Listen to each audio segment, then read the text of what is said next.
Vamos a dar una inspiración profunda. Exhalando, damos espacio a que ingrese el conocimiento del Kybalión de Hermes Trismegisto por los tres iniciados. Narradora Ajna Gaia.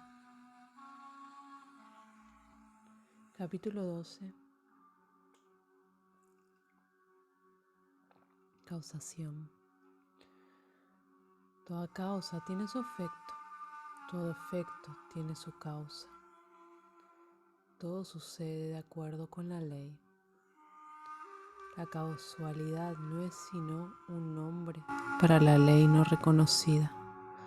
Hay muchos planos de causación, pero nada se escapa a la ley. El gran sexto principio hermético, el principio de causa y efecto, incorpora la verdad de que la ley compenetra el universo, que nada sucede por casualidad, que casualidad es meramente un término que indica una causa existente, pero no reconocido o percibido, que los fenómenos son continuos, sin ruptura o excepción. El principio de causa y efecto subyace a todo pensamiento científico, antiguo y moderno, y fue enunciado por los instructores herméticos en los días más tempranos. Mientras que han surgido muchas y variadas disputas entre las muchas escuelas de pensamiento desde entonces, estas disputas han sido principalmente sobre los detalles de las operaciones del principio, y aún más a menudo sobre el significado de ciertas palabras. El principio subyacente de causa y efecto ha sido aceptado como correcto por prácticamente todos los pensadores del mundo dignos del nombre. Pensar de otro modo sería arrebatar los fenómenos del universo del dominio de la ley y el orden, relegarlos al control de algo imaginario al que los hombres han llamado causalidad.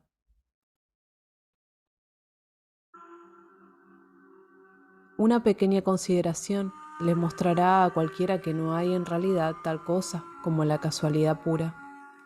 Webster define la palabra casualidad como sigue: un agente o modo de actividad supuesto diferente de una fuerza, ley o propósito, la operación o actividad de tal agente, el supuesto efecto de un agente tal, un acontecimiento, accidente, etc. Pero una pequeña consideración nos mostrará que no puede haber un agente tal como la casualidad, en el sentido de algo fuera de la ley, algo fuera de la causa y el efecto. ¿Cómo podría haber algo actuando en el universo fenoménico, independiente de las leyes, el orden y la continuidad del último? Un algo así sería enteramente independiente de la inclinación ordenada del universo y por tanto superior a ella. No podemos imaginar nada fuera del todo, estando fuera de la ley, y eso solo porque el todo es la ley en sí. No hay sitio en el universo para algo exterior independiente a la ley. La existencia de un algo así haría todas las leyes naturales inefectivas y sumiría el universo en el desorden caótico y la falta de ley. Un cuidadoso examen mostrará que lo que llamamos casualidad es meramente una expresión que se relaciona a causas oscuras, causas que no podemos percibir, causas que no podemos entender. La palabra casualidad se deriva de una palabra que significa caer, como la caída de los dados, siendo la idea que la caída del dado y muchos otros acontecimientos son meramente un acontecimiento, no relacionado a causa alguna. Y este es el sentido en el que el término se emplea generalmente, pero cuando la cuestión se examina de cerca, se ve que no hay ninguna casualidad en la caída del dado. Cada vez que cae un dado, y muestra en cierto número, obedece a una ley tan infalible como la que gobierna la revolución de los planetas alrededor del Sol. Detrás de la caída del dado hay causas o cadenas de causas que corren hacia atrás, más lejos de lo que la mente puede seguirlas. La posición del dado en la caja, la cantidad de energía muscular gastada en el lanzamiento, la condición de la mesa, etc. Son todas causas cuyo efecto puede verse. Pero detrás de estas causas vistas hay cadenas de causas invisibles precedentes. todas las cuales tienen una incidencia sobre el número del dado que cae hacia arriba.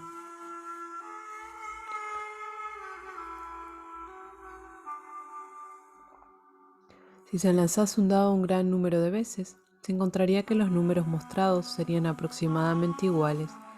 Esto es, que habría un número igual de un punto, 2 puntos, etc., viniendo a la parte de arriba. Arrojado un penique al aire y puede venir abajo en cabezas o colas. En el T, equivalente inglés del cara y cruz español. Pero hace de un número suficiente de lanzamientos y las cabezas y las colas se nivelarán aproximadamente. Esta es la operación de la ley de promedio, pero tanto el promedio como el lanzamiento sencillo vienen bajo la ley de causa y efecto, y si fuéramos capaces de examinar las causas precedentes, se vería claramente que es simplemente imposible que el dado cayera de otro modo a como lo hizo, bajo las mismas circunstancias y en el mismo momento. Todas las mismas causas seguirán los mismos resultados. Hay siempre una causa y un porqué para todo evento. Nada sucede nunca sin una causa, o más bien una cadena de causas.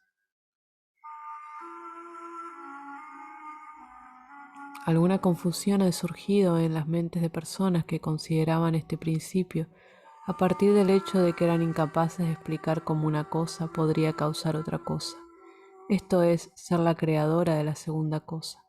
Como una cuestión de hecho, ninguna cosa causa o crea nunca otra cosa. Causa y efecto tratan meramente con los eventos. Un evento es lo que viene, llega o sucede como resultado o consecuencia de algún evento precedente. Y un evento crea otro evento sino que es meramente un vínculo precedente en la gran cadena ordenada de eventos que fluyen de la energía creativa del todo. Hay una continuidad entre todos los eventos precedentes, consecuentes y subsiguientes. Hay una relación existente entre todo lo que ha pasado antes y todo lo que sigue. Una piedra se desprende de la ladera de una montaña y aplasta el techo de una cabaña en el valle de abajo. A primera vista consideramos esto como un efecto del azar, pero cuando examinamos la cuestión encontramos una gran cadena de causas detrás de ello. En primer lugar estaba la lluvia que ablandó la tierra, que soportaba la piedra y que le permitió caer. Entonces detrás de eso estaba la influencia del sol, otras lluvias, etcétera, que desintegraron gradualmente el pedazo de roca en un pedazo más grande. Estaban además de las causas que condujeron a la formación de la montaña y su trastorno por convulsiones de la naturaleza y así sucesivamente ad infinitum. Así podríamos seguir las causas detrás de la lluvia, etc. Entonces podríamos considerar la existencia del techo. En breve nos encontraríamos envueltos en una malla de causa y efecto de la que pronto nos esforzaríamos por desenredarnos. Igual que un hombre tiene 2 padres y 4 abuelos, y 8 bisabuelos y 16 tatarabuelos, y así sucesivamente hasta que se calculan, digamos, 40 generaciones. El número de ancestros corren a muchos millones, igual con el número de causas detrás incluso del más trivial evento o fenómeno, tal como el paso de una pequeñísima mota de hollín delante de nuestros ojos. No es una cuestión sencilla de seguir la huella del pedacito de hollín hasta el período primitivo de la historia del mundo, cuando formaba parte de un voluminoso tronco de árbol, que fue convertido posteriormente en carbón, y así sucesivamente, hasta la mota de hollín que pasa ahora ante nuestra visión en su camino a otras aventuras. Y una poderosa cadena de eventos, causas y efectos la trajeron a su condición presente, y el último no es sino una de las cadenas de eventos que conducirán a producir otros eventos dentro de cientos de años. Una de las series de eventos que surgen del diminuto pedacito de hollín fue la escritura de estas líneas, que hizo que el mecanógrafo ejecutase cierto trabajo, que el lector de pruebas hiciese lo mismo, y que hará surgir ciertos pensamientos en vuestra mente, y la de otros que a su vez afectarán a otros, y así sucesivamente, y sucesivamente, y sucesivamente, más allá de la capacidad del hombre para pensar más lejos, y todo a partir del paso de un diminuto pedacito de hollín, todo lo cual muestra la relatividad y asociación de las cosas y el hecho además de que no hay grande, no hay pequeño en la mente, que todo lo causa. Deteneos a pensar un momento. Si un cierto hombre no hubiera encontrado a una cierta doncella en el oscuro periodo de la Edad de Piedra, vosotros los que estáis leyendo ahora estas líneas no estaréis ahora aquí. Y sí, quizás la misma pareja hubiera dejado de encontrarse. Nosotros los que ahora escribimos estas líneas no estaríamos ahora aquí, y el acto mismo de escribir por nuestra parte y el acto de leer por la vuestra afectará no solo las vidas respectivas de vosotros y nosotros, sino que tendrá también un efecto directo e indirecto sobre muchas otras personas que viven ahora y que vivirán en los tiempos venideros. Todo pensamiento que pensamos, todo acto que ejecutamos, tiene sus resultados directos o indirectos que se ajustan a la gran cadena de causa y efecto. En esta obra no deseamos entrar en una consideración del libre albedrío o el determinismo por diversas razones. Entre estas, la principal es que ningún lado de la controversia es enteramente correcto. De hecho, ambos lados son parcialmente correctos, de acuerdo con las enseñanzas herméticas. El principio de polaridad muestra que ambas son medias verdades. Los polos opuestos de la verdad, las enseñanzas, son que un hombre puede ser libre y sin embargo estar ligado por la necesidad, dependiendo del significado de los términos y la altura de verdad desde la que se examina la cuestión. Los antiguos escritores expresan así la cuestión: cuanto más lejos está la creación del centro, más atada está.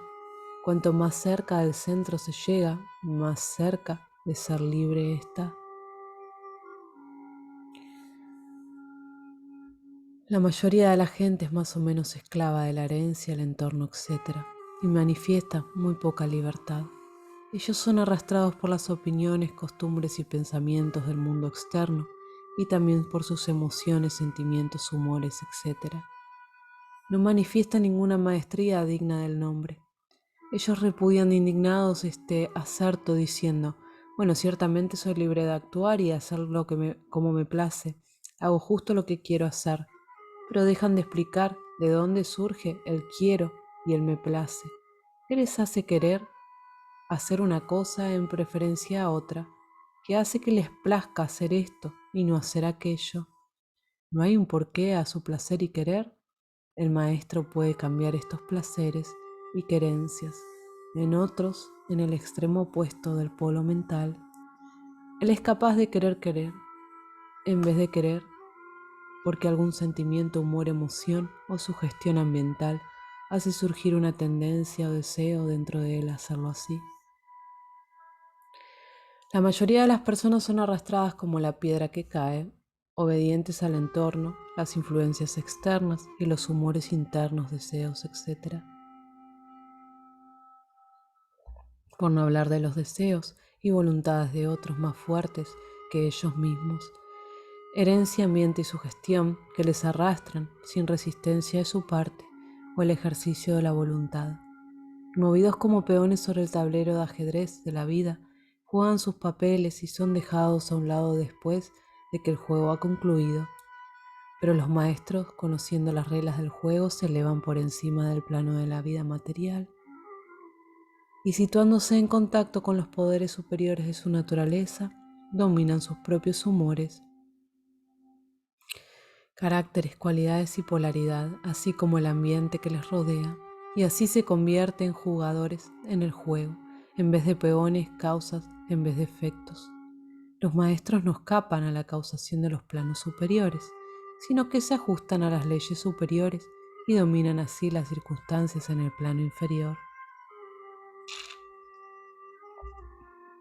Forman así una parte consciente de la ley, en vez de ser meros instrumentos ciegos, mientras que sirven en los planos superiores, rigen en el plano material. Pero en el superior y en el inferior, la ley está siempre en operación.